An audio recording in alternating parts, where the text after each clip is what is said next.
Όπως γνωρίζετε, σε άρθρο στην εφημερίδα Έθνος της προηγούμενης Κυριακής αναφερόταν ότι ελέγχουμε από το ΣΔΟΕ. Το άρθρο της εφημερίδας έγραφε ότι ελέγχουμε από το ΣΔΟΕ. Αυτό μόνο.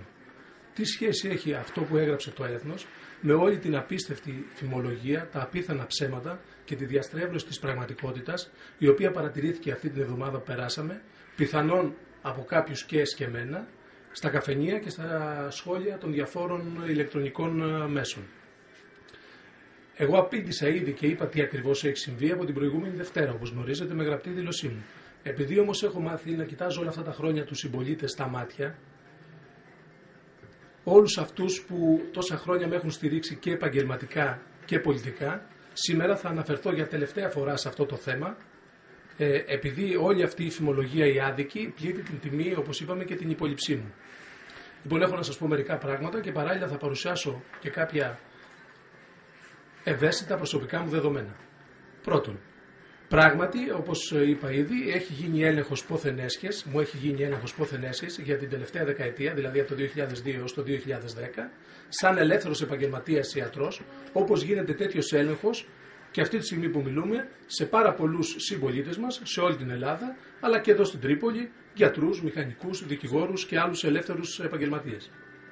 Ο έλεγχος αυτός ολοκληρώθηκε το Μάιο του 2012 που πέρασε, έχει εκδοθεί πόρισμα, το οποίο θα σας παρουσιάσω σε λίγο. Αυτό που θέλω να δηλώσω εξ αρχής είναι ότι κάθε τέτοιος έλεγχος είναι καλοδεχούμενος από μένα, πιστεύω ότι πρέπει να γίνεται σε όλους και να γίνεται και σε τακτά χρονικά διαστήματα. Το δεύτερο που θέλω να τονίσω είναι αυτό που είναι γνωστό σε όλους, αν και μερικοί εσκεμμένα το αποκρύπτουν, είναι ότι εγώ όλα αυτά τα χρόνια ήμουν απλός δημοτικός σύμβουλος και διετέλεσα και πρόεδρος του Δημοτικού Συμβουλίου. Δηλαδή σε θέσεις που ουσιαστικά δεν έχω ποτέ διαχειριστεί δημόσιο χρήμα. Τρίτον, να δούμε λοιπόν τώρα τι λέει το πόρισμα του ΣΔΟΕ. Αυτό είναι το πόρισμα, έκθεση ελέγχου έρευνας, ημερομηνία η οποία, όπως είπαμε, εξεδόθη είναι 31 Μαΐου του 2012 και αυτά που λέει, πάω στα συμπεράσματα, κατευθείαν.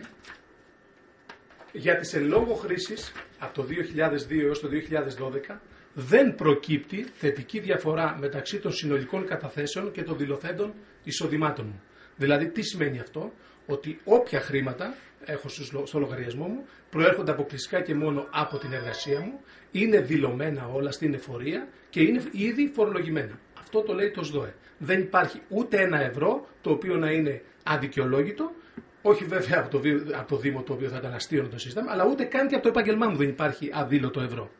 Δεύτερον, πάω στις διαπιστωθήσεις παραβάσεις. Τι παραβάσεις διαπίστωσε ο έλεγχος αυτός της δεκαετίας, όπως είπα, που έγινε στο ιατρείο.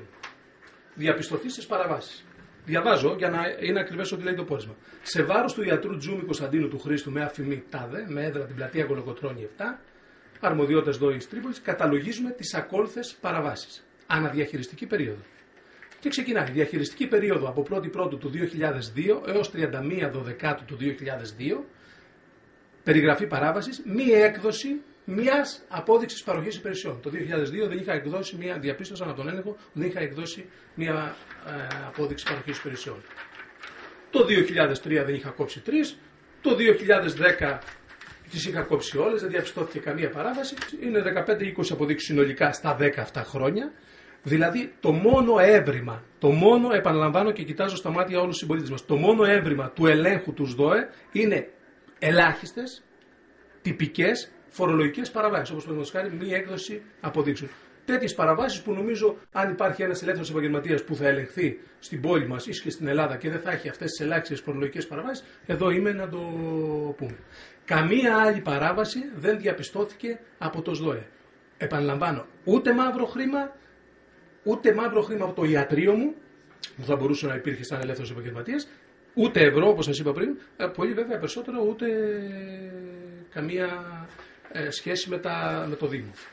Για αυτές τις παραβάσεις, για τις παραβάσεις αυτές που σας ανέφερα, μου επιβλήθηκε ένα πρόστιμο 6-7 χιλιάδες ευρώ, το οποίο από το καλοκαίρι σε 6 μηνιαίες δόσεις το έχω πληρώσει. Εδώ είναι τα παραστατικά της πληρωμής. Διαβάζω πρόστιμα του κώδικα βιβλίου και στοιχείων του 2006, 800 ευρώ, του 2005 300 ευρώ κλπ. Αυτά που σας είπα. Μετά από αυτά που είπα και σας έδειξα, νομίζω ότι κάθε συμπολίτης μας κατάλαβε ακριβώς ποια είναι η αλήθεια. Σημειώνω ότι το πόρισμα είναι εδώ στο ιατρείο μου, είναι στη διάθεση του οποιοδήποτε πολίτη θέλει να έρθει εδώ στο ιατρείο να το διαβάσει όλες τις σελίδες, παρότι επαναλαμβάνω περιλαμβάνει το πόρισμα μέσα ευαίσθητα προσωπικά μου δεδομένα κλπ. Είναι η τελευταία φορά που μιλάω για αυτό το θέμα. Από εδώ και πέρα, αν υπάρξει οποιαδήποτε διακίνηση φημολογίας σαν αυτή που διαπιστώθηκε τις προηγούμενες μέρες, πιστεύω ότι θα είναι άναδρη, θα είναι πλήρως αστήρικτη και εσκεμμένα συκοφαντική προς το πρόσωπό μου και την οικογένειά μου, με ένα και μόνο στόχο, να με πλήξει επαγγελματικά και πολιτικά. Κλείνοντας, θέλω να πω κάτι σε σχέση με ένα σχόλιο που διάβασα αυτές τις μέρες στα ηλεκτρονικά μέσα. Ξέρετε, ένα σχόλιο από αυτά τα γνωστά, τα ανώνυμα πάντα, για να μην υπάρχουν και συνέπειες, τα γεμάτα σχόλια. Έλεγε το σχόλιο: το παίζει και αλέκιαστος. Εγώ λοιπόν σήμερα έδειξα ότι δεν το παίζω, είμαι και θα είμαι αλέκιαστος σε πείσμα των εποχών που ζούμε.